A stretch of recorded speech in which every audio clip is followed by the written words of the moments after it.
Bueno, eh, para comenzar este análisis a fondo de hoy, quiero compartir una estadística que, la verdad, te deja pensando. A ver, cuéntame. Pues, si consideramos por un momento la inmensa cantidad de palabras que decimos en un solo día, ya sea en la oficina o en una reunión social. Sí, son miles, claro. Exacto, pero resulta fascinante cuestionar qué porcentaje de todo ese volumen sonoro es verdaderamente comunicación. Ujú. Porque la realidad es que hay un ecosistema entero de mensajes silenciosos volando por el aire y el cerebro los procesa sin que la mente consciente llegue a registrarlos. Totalmente. Y fíjate que esa desconexión entre lo que somos y lo que creemos proyectar es brutal. Los datos de nuestra fuente de hoy revelan algo increíble sobre eso. Sí, lo del reconocimiento físico. Exacto. Menos del 5% de las personas son capaces de identificar la palma de su propia mano en una fotografía. Es una locura, y hay un experimento de campo aún más ilustrativo que mencionan en el material. Ah, el del hotel. Ese mero. En un hotel, unos investigadores colocaron un espejo gigante al final de un pasillo. Estaba estratégicamente rodeado de plantas para crear, digamos, una ilusión óptica. Sí. Bueno, resulta que el 85% de los hombres que participaron no reconoció su propio reflejo mientras caminaba hacia él. Es que es impresionante. Y hubo un sujeto que hasta preguntó en voz alta quién era ese tipo gordo y feo que venía de frente. Imagínate la sorpresa cuando se dio cuenta. Pero, más allá de la anécdota, esto expone una especie de analfabetismo físico generalizado. Ujú. Estamos muy desconectados de nuestro propio cuerpo. Y esa desconexión es, paradójicamente, el punto de partida perfecto para el material que nos ocupa hoy. Así es, habitamos este cuerpo toda nuestra vida, pero la gran mayoría de la población no tiene el vocabulario básico para leer sus señales. Por eso, en este análisis a fondo, vamos a desglosar los postulados fundamentales del libro El lenguaje del cuerpo, de los investigadores Alan y Bárbara Piaz. Y el enorme valor de esta obra radica en su rigor metodológico. No es una simple recopilación de mitos populares o cosas de revistas. Claro, no es charlatanería. Para nada. Los autores sintetizaron décadas de observación empírica, desde ventas puerta a puerta hasta negociaciones diplomáticas, y anclaron todo en la biología evolutiva y la psicología. Básicamente traducen las interacciones humanas cotidianas a su lenguaje primitivo original. Exactamente. Y la misión de este recorrido es justamente extraer esas herramientas de traducción para quienes nos escuchan hoy. Para que puedan leer entre líneas sin llenarse de jerga técnica complicada. Ya sea para la próxima reunión estratégica en la empresa o un evento social. Y para establecer una base, creo que es útil recordar la famosa regla del investigador Albert Mehrabian. Una regla fundamental en este campo. Sí, él postula que, cuando se comunica un mensaje que involucra emociones, solo el 7% del impacto viene del significado literal de las palabras. Solo el 7%. Así es, el 38% recae en el tono de voz, y el apabullante 55% del peso del mensaje recae enteramente en el lenguaje no verbal. Y si ponemos esa regla en una línea de tiempo evolutiva, cobra un sentido lógico absoluto. A ver, explícanos un poco esa parte evolutiva. Muy reciente.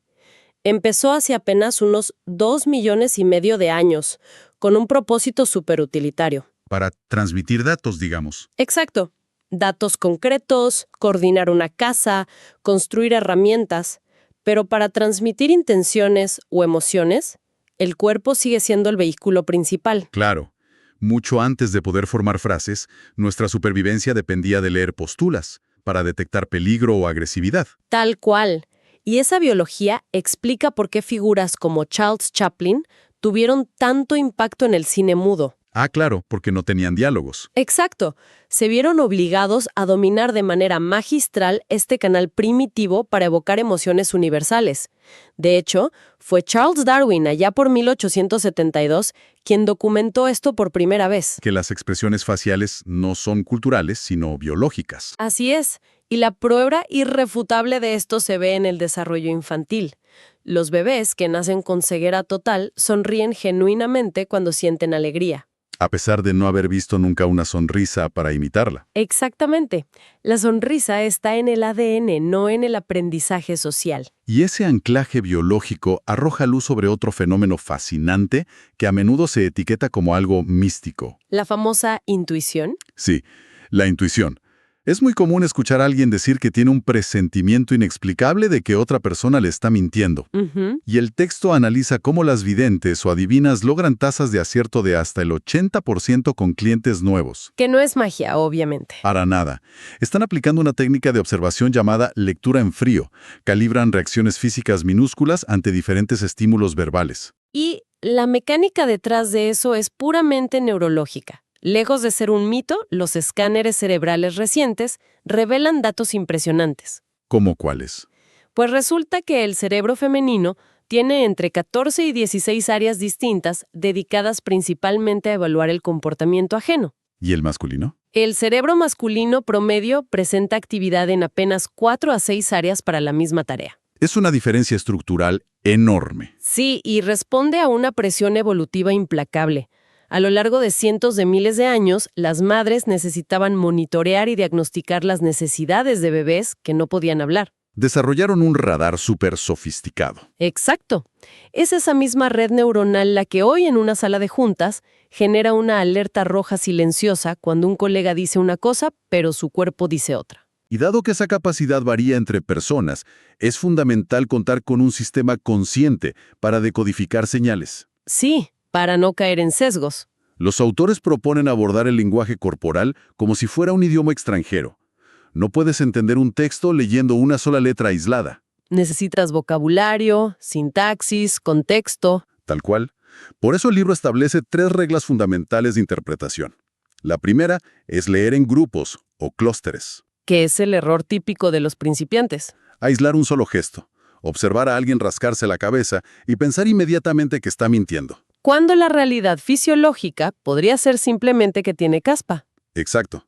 Para que un diagnóstico sea válido, se requiere identificar un clúster de al menos 3 gestos simultáneos que refuercen la misma idea. Como una oración que necesita sujeto y verbo para tener sentido. Esa necesidad de confirmación múltiple nos lleva a la segunda regla, que es la búsqueda de la congruencia. La prueba de fuego de la comunicación. Cuando las palabras dicen que sí, pero el cuerpo dice que no, la información crítica está en el movimiento. Y las mujeres en particular ignorarán las palabras y le creerán al cuerpo.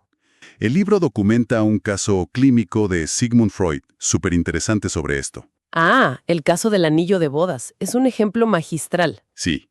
Freud tenía una paciente que verbalmente aseguraba tener un matrimonio feliz y estable. Ujú.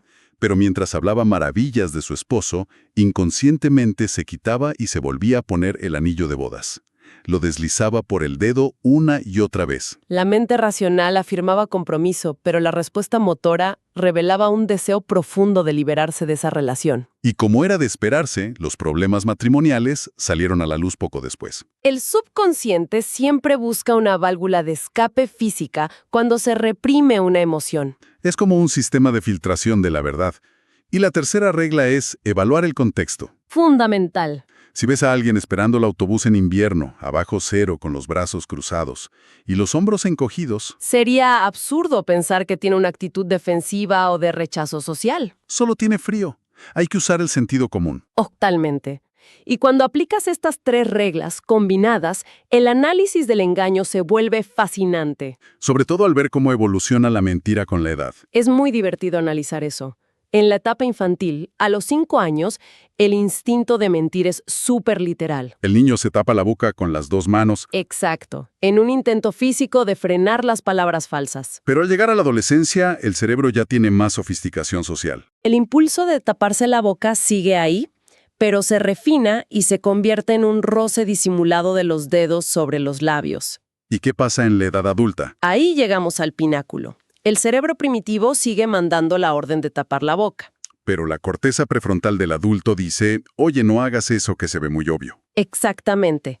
Detecta el movimiento y manda una señal de aborto en el último milisegundo. Y el resultado es que la mano se desvía. Y termina en un toque sutil en la nariz o un rascado fugaz. Es el mismo mecanismo infantil modificado por la censura social. Esto responde a la gran pregunta que siempre surge. ¿Se puede fingir el lenguaje corporal? La respuesta corta es no. Porque aunque controles tu postura o tu sonrisa, el sistema nervioso autónomo te delata. La dilatación de las pupilas, el parpadeo, la sudoración y sobre todo las microexpresiones faciales operan fuera de nuestro control consciente. El caso del candidato a un puesto gerencial ilustra esto a la perfección. Sí, la historia que cuentan en el libro es impactante. El candidato hablaba maravillas de su exjefe, usando palabras súper formales y elogiosas. Pero uno de los entrevistadores notó algo raro en su cara. Una mueca asimétrica. Cada vez que decía el nombre del jefe, el lado izquierdo de su cara se contraía en una expresión de desprecio. Una microexpresión de una décima de segundo. Investigaron a fondo y resultó que lo habían despedido de manera fulminante por vender drogas dentro de la empresa. Es que mantener una mentira verbal requiere tanta energía cognitiva que inevitablemente aparecen fisuras en el cuerpo. La atención humana es finita. Pero aunque no podamos fingir a la perfección, sí podemos usar nuestros gestos para comunicarnos mejor. Totalmente. Y aquí entramos al poder silencioso en la palma de la mano. Es un área anatómica con una influencia tremenda. Hay 3 gestos principales que hacemos con las manos al dar una instrucción. La palma hacia arriba, que es un remanente evolutivo de mostrar que no tienes armas, transmite sumisión o amistad, Luego está la palma hacia abajo. que proyecta autoridad y control. Y el tercero, que es el más volátil, el dedo acusador. Ese gesto es procesado por nuestro cerebro casi como una amenaza física inminente. El experimento de la conferencia sobre esto me dejó pensando. Los resultados son clarísimos. Pusieron a 8 oradores a decir exactamente las mismas palabras ante diferentes grupos. La única diferencia era el uso de las manos. Y las estadísticas son asombrosas. Cuando usaron la palma hacia arriba, el público reportó un 84% de respuestas positivas. Una retención excelente. Pero cuando repitieron lo mismo con la palma hacia abajo, la favorabilidad cayó al 52%. Y con el dedo acusador fue un desastre. Cayó a un marginal 28%. Y lo peor es que el público retuvo mucha menos información técnica. Claro, ocurre una especie de secuestro en la amígdala. El cerebro entra en modo de defensa. En lugar de escuchar, están evaluando qué tan agresiva es la persona que les habla. Se concentran en el mensajero, no en el mensaje. Por eso, para quienes dan presentaciones, los expertos sugieren una alternativa súper efectiva. Presionar el pulgar contra el dedo índice. Exacto.